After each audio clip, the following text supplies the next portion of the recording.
زړګی چې ذکر نه کوي زړګی ما ورته وایا سړی چې بې تقوا وي نو سړی ما ورته وایا اوس به د مرګ د یادولو فایدې محترم وګوره د مرګ په ډېر یادولو کې ډېرې فایدې چې زه به یو څه درته بیان اول د مرګ یادول سړی پر دې باعث کوي چې تر مرګ د مخه و مرګ ته آمادګي ونیسي دوهم د مرګ یادول په دنیا کې د ډېر پاتې کېدو یا ډېر ژوند کولو امید وتاه کوي ځکه اوږد امید د غفلت د لویو سببو څخه ښه متوجه که د یو چا مرګ هیر امیدونه یې خورا اوږده وي په حقیقت کې د ده ژوند ډېر لږ پاته وي خو ده ډېره اوږده مشلولي چې دغه کارونه په خپله و انسان ته تکلیف ورکوي مثلا یو څوک وایي پر کال داسې کوو او بل کال بیا داسې 5 کاله وروسته داسې یو خو دا معنا لري چې دا سړی غافله دی او بل د دغو کارو تشویشونه و ده ته تکلیف ورکوي نو خود د مرګ یادول په دنیا کې د ډېر پاتې کېدو امید ګوتا کوي دریم د مرګ یادونکی د دنیا سره علاقه نه لري او په لږ شي قانع او راضي وي او هر هغه څوک چې راضي او قانع و د هغه ژوند په راحت د انس بن مالک رضی الله تعالی عنه څخه روایت دی چې رسول الله صلی الله علیه و آله وسلم پر یو مجلس ورغی چې دغه مجلس خلقو خندل رسول الله صلی الله علیه و آله وسلم وفرمایل اکثروا ذکر هازم اللذات یعنی مرګ ډېر یادوي راوي د حدیث وایي زه ګمان کوم چې رسول الله صلی الله علیه و آله وسلم نور هم وفرمایل بېشکه دغه مرګ چا د ژوند په سختیو کې نه دی یاد کړی مګر پر هغه پراخي او آساني جوړه سوې او چا د ژوند په پراخیو کې نه دی یاد کړی مګر پر هغه یې تنګي جوړه کړې یا که څوک د ژوند په مشکلاتو او خارویو کې مرګ ور په یاد ټول مشکلات پر آسانه کیږي ځکه د ده دا یقین چې دا تکالیف ابدي نه دي ځکه چې د مرګ په راتلو سره ټول مصایب او غمونه پای ته رسېږي فقیر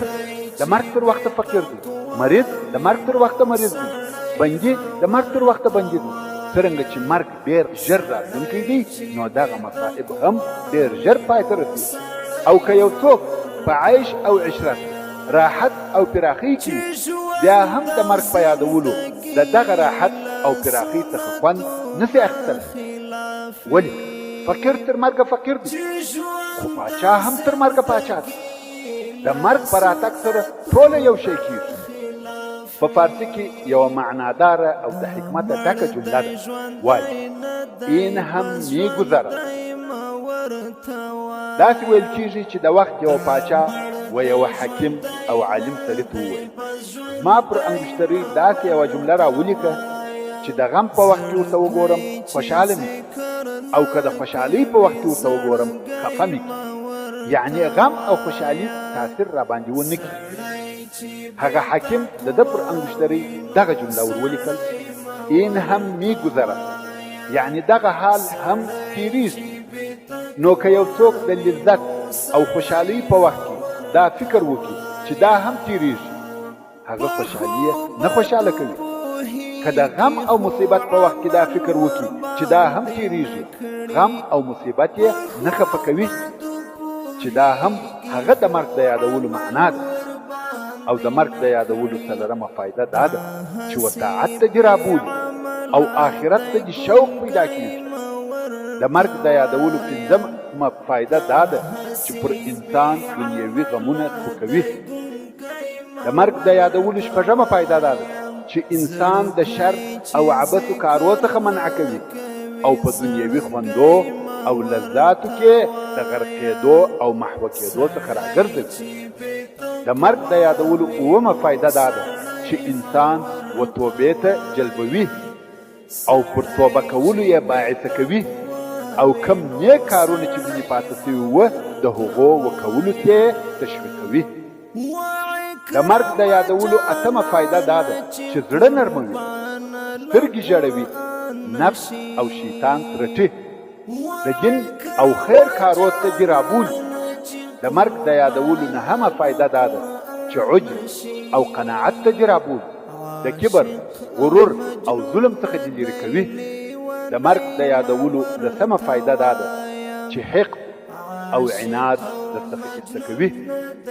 د ورونو او دوستانو سره دې صلح او عفو ته رابولي، زړه دې نرمیږي، د دوستانو عذرونه قبلوي. امام قرطبي رحمه الله وایي ټول امت پر دې متفق دي چې مرګ لره نه معلوم عمر ته، نه معلوم وخت او نه معلوم مرض پر هر سن او سال چې راغلی، شپه او ورځ، سهار او ماښام ته نه ګوري،